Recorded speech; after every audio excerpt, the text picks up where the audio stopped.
Welcome back to Perfect Pour. I'm your host and spirit medium, Terry Collins. My favorite part of the program, we get to talk taste. And with me to do so tonight is our director and producer, Jerry Donahue, and we're going to talk bargain bourbons.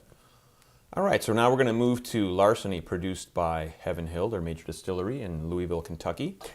Larceny is, I think, a fairly new label for Heaven Hill. Heaven Hill is not corporate owned; it's a family-owned company. As you said, they distill in Louisville. Mm-hmm. They bottle and age in Bardstown, okay. Which is where the original distillery was until it burned down. So they built a larger complex in Louisville. Now, the thing about Larceny is it is a wheater. It is a wheated bourbon. It does not have the rye content. Of course, any bourbon has to be at least 51% corn. What you do with the other 49% is up to you.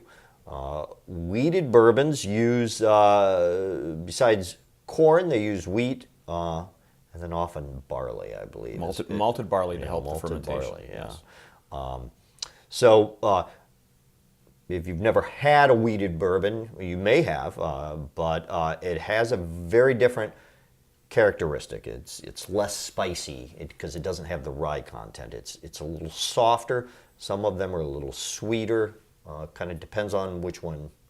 Right, and that can be a key thing for entering into the upper level bourbons here. Is if you initially don't like that rye spiciness, a good way to get into it is to trying the wheats. And there aren't really that many of them out there, but it's a good way to get into different bourbons at the higher price point. And again, these are bargain bourbons, even though they are at a higher price point. They're still in the $20 to $30 range, quite affordable.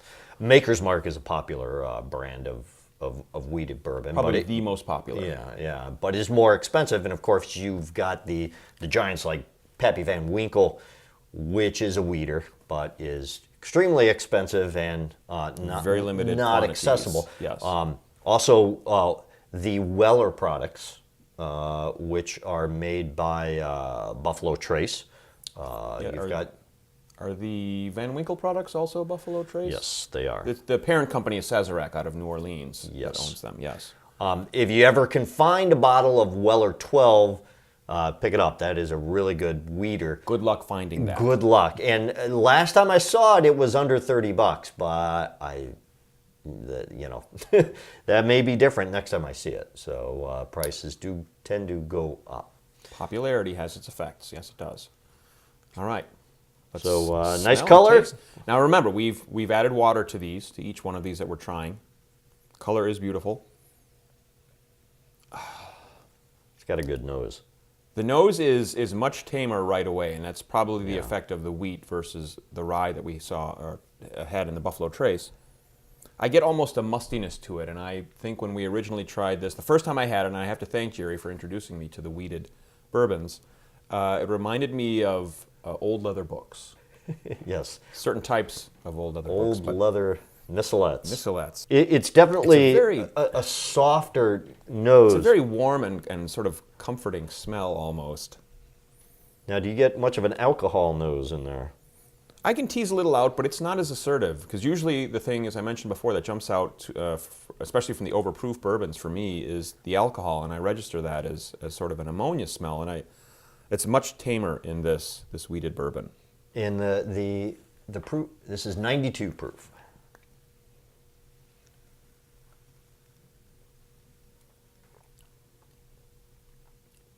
And right away, on the tip of my tongue, the taste is the spiciness isn't there like it was in the Buffalo Trace. It's very smooth.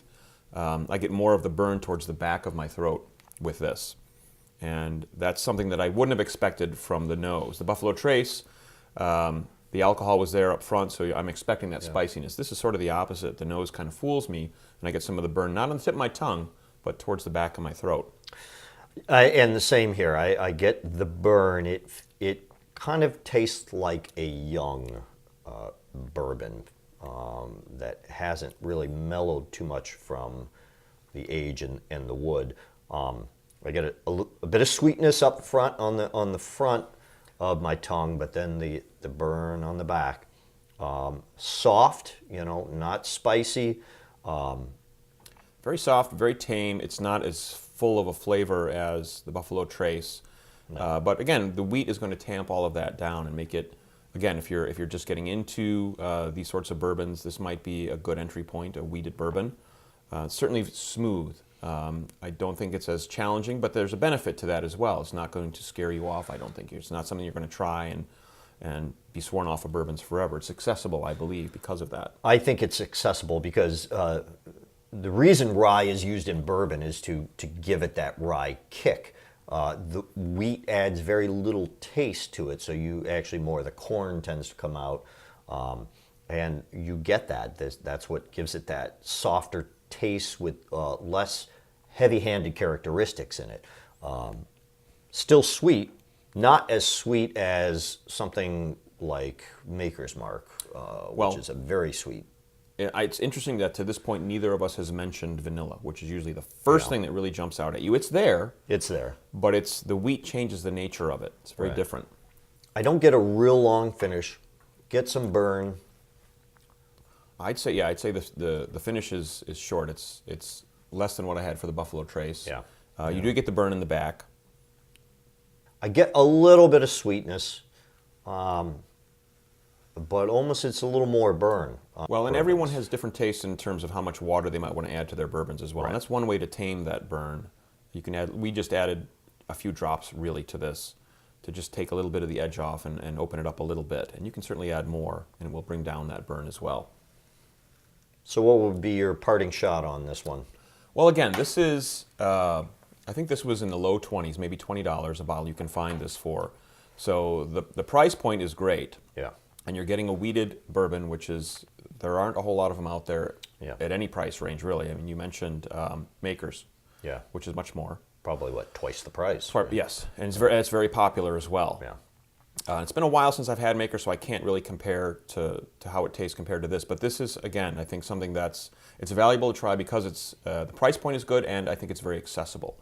And it's just a slightly different direction to most bourbons because it does have the wheat versus the rye.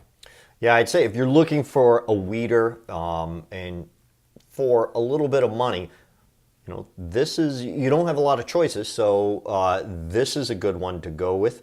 The wheaters, I think, is good for people who are only starting on bourbon because it's not as spicy. It's a little bit more neutral. It's a little more easier on the palate. Fair enough. And that is Larceny. And that is Larceny.